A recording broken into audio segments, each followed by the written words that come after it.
هەر سەبارەت بە تێپەڕبوونی 8 ساڵ بەسەر جینۆسایدکردنی کوردانی ئێزدی بابزانین دوای 8 ساڵ چی بۆ کوردانی ئێزدی کراوە کە تاوەکو ئێستاژ ڕێژەیەکی زۆر لە کوردانی ئێزی لە ئاوارەیدان و نەگەڕاونەتەوە ناوچەکانی خۆیان سەبارەت بە جینۆساید ناساندنی ئەم بابەتە لە ئاستی نێودەوڵەتیە بابزانین بە چی گەیشتووە لەسەر ئەم بابەتانە من میوانێکم لەگەڵ دەبێت دکتۆر دیندار زێباری ڕێخەری ڕاستپاردە نێودەوڵەتیەکان لە حکوومەت هەرێمی کوردستان لە هەولێرەوە لەگەڵمان دەبێت و گفتوگۆ زیاتری لەگەڵ دەکەین. دکتۆر ئەم کاتتان باش با سەرەتا لەوە دەست پێ بکەین بە جینۆساید ناساندنی ئەو کارەساتەی کە بەسەر کوردانی ئێزدی داهاتووە لە ئاستی جیهانیە بە چی دەنگ وازح نییە.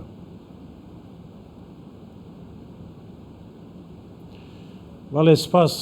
سپاس کاکوبن سپاس وام دەرفەتە و بۆ کەناڵی ئازیزی ئێوە کەی 24 کوردستان 24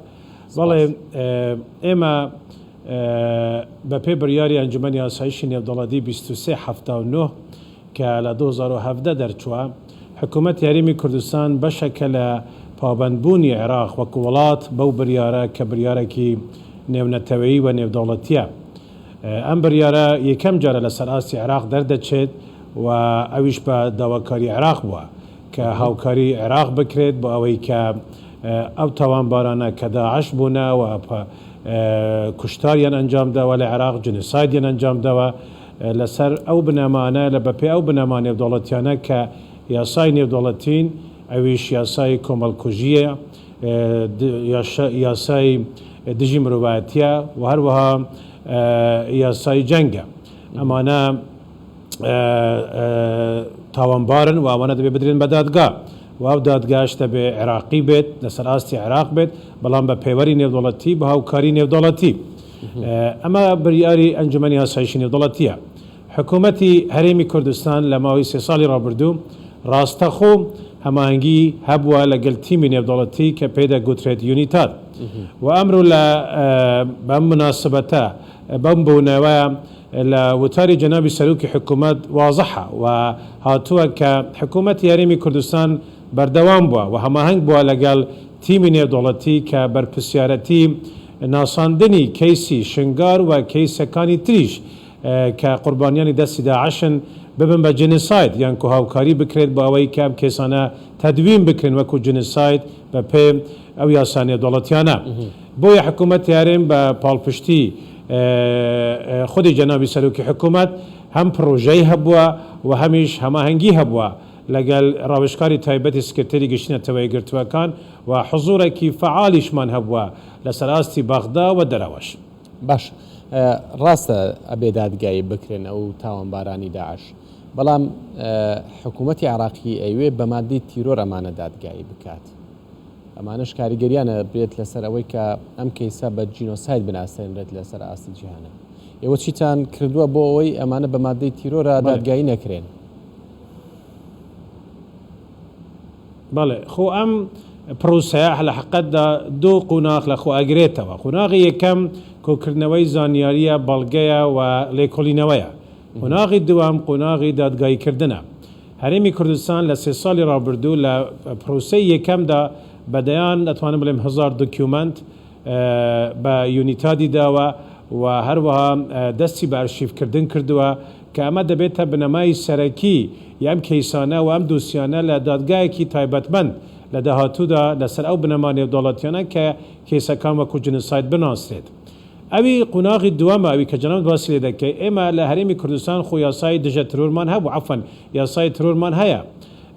و ئەم یاسایە لە ساڵی 2006ەوە کە هەبووە تا ئێستا بەردەوامە تازە کرایتەوەش. لە عێراقیش یاسای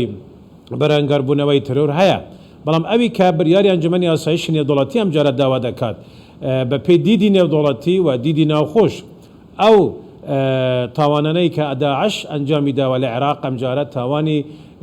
ترۆر نین و ئەو تاوانە نین کە بە یاسا مەحەلیەکانی عێراق و هەرێمی کوردستان بتوانین ئەوانە لەسەر ئەم بنەمانە وەکو کەیسی جنساید بناسرێن. بۆیە بڕیارێکی ئەنجومەنی ئاسایشی کەم جار دەردەچێت بۆ عێراق و ئێمەش خۆمان گونجاندووە بە ئەوەی بەڵێ ئامادەین بۆ ئەوەی ئەم کەیسانە کۆ بکرێتەوە ئەم جارە وەکو کەیسی جنسایت لەسەر سێ تاوانی سەرەکی نێودەوڵەتی کە تاوانبەرانی داعش ئەنجامیاندەوە. ئێمە پرۆژەمان هەبووە جەنابی سەرۆکی حکوومەت پرۆژەی پەسەند کردووەوە حواڵەی دراوە بە پەرلەمانی هەرێمی کوردستان لە لای ئێمە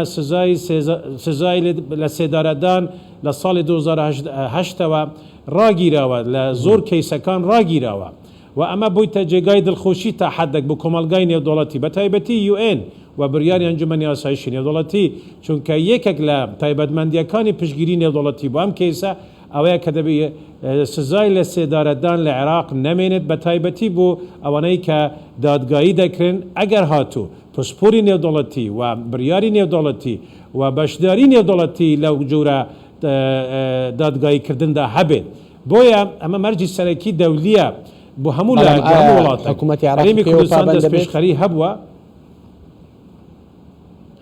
حکوومەتی اتحادی تا ئێستا لە ماوەی 3 ساڵی ڕابردوو خوێندنەوەیەکی هەبووە بە پرۆژە یاساک جاران کە ئەو یاسا گوایە لە کاتی کە سەدامی دیکتاتور پێ تاوانبار کرا و دادگایی کرا بین جارێکی تر هەموار بکرێتەوە و ببێتە یاسایەکی نیشتیمانی بەڵام سەرکەوتوو نەبووە ئەوەش لەبەر خلافی سنی شیعی تا حەدێک و تایفی لە عێراق و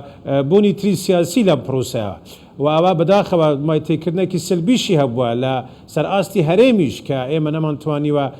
دیارە بەپێ ئەو بریاری کە دادگای اتحادی لە بەغدا دەری کرد پێشماوەیەک پرۆژەی هەرێمیشی ڕایگرت لەسەر ئەمە ساسەی کە عێراق ئەندام نیە لە لاهای و عێراق بەپێ پێوەری نێودەوڵەتی یاسای لە سێدارەدان تا حەدێک ماوە پابەندە پێ و عێراق قبولی نییە بە هیچ شێوەیەک پسپۆری نێودەوڵەتی لە پرۆسەی محاکمەکردن بەشدار بێت زۆر پەیوەری تریشینەوە کە عێراق گوایە تا حەدێک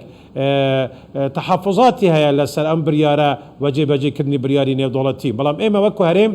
لەسەر ئاسی ئەنجومەنی ئاسایشی نێودەوڵەتی چونکە ڕاستەخۆ لەگەڵ تیمی نێودەوڵەتی هەمانگیمان هەیە دەستخۆشێکی یەکجار بەرچاو لە ئەنجومەنی ئاسایشی نێودەوڵەتی لە حکوومەتی هەرێم کرا بە تایبەتی لە مانگی 5 ساڵی ڕابردوو 2021 لە کۆبوونەوەی گشتی عفەن کۆبوونەوەیەکی تایبەتی ئەنجومەنی ئاسایش کە دەستخۆشی لە جەنابی سەرۆکی حکوومەتی هەرێم ڕێزدار مەسرور بارزانی دەکات و هەروەها سەرۆکایەتی هەرێمیش دەکات بۆ ئەوەی کە دەستپێشخەریان هەبووە بۆ ئەوەی دادگای تایبەتمەند دروست بێت لە کوردستان لەگەڵ یونیتات پێکەوە هەماهەنگن بۆ ئەم پرۆسەیە ئەمانە هەموو حقیقت پەیوەری دەولینە و هەرێم پابەند بووە و سەرکەوتوو بووە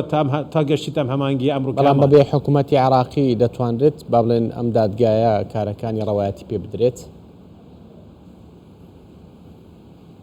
بەداخەوە بریاری دادگای اتحادی لە بەغدا وەکو هەموو بریارەکانی تر لەوەوە دەستی پێکرد پێ ساڵێک بریاری سیاسیە بەنسبەت تێڕوانینی ئێمە کە دەیبینین و لەم ئەخیرەش خودی یونیتات تێبینی هەیە لەسەر ئەوەی کە دەبێ هەمانگی لەگەڵ هەرێم هەبێت و دەبێت هەماهەنگی لەسەر ئاستی عێراق هەبێت و بەبێ یاساک لە عێراق ئەم یاسا لەسەر ئاستی هەرێم بێت بەغدا بێت و حتا لەسەر ئاستی پارێزگاکانیش بێت ئەوان وەکو تیمی نێودەوڵەتی وەکو بریاری نێودەوڵەتی ناتوانن هیچ زانیاریەک بە پێ ئەو لێکۆڵینەوانە کە ئەنجام درراوە لە 3 ساڵی ڕابردوو چکە لە بیرمان نەچێت زیاتر لە 6 دەوڵەت ئەمڕۆ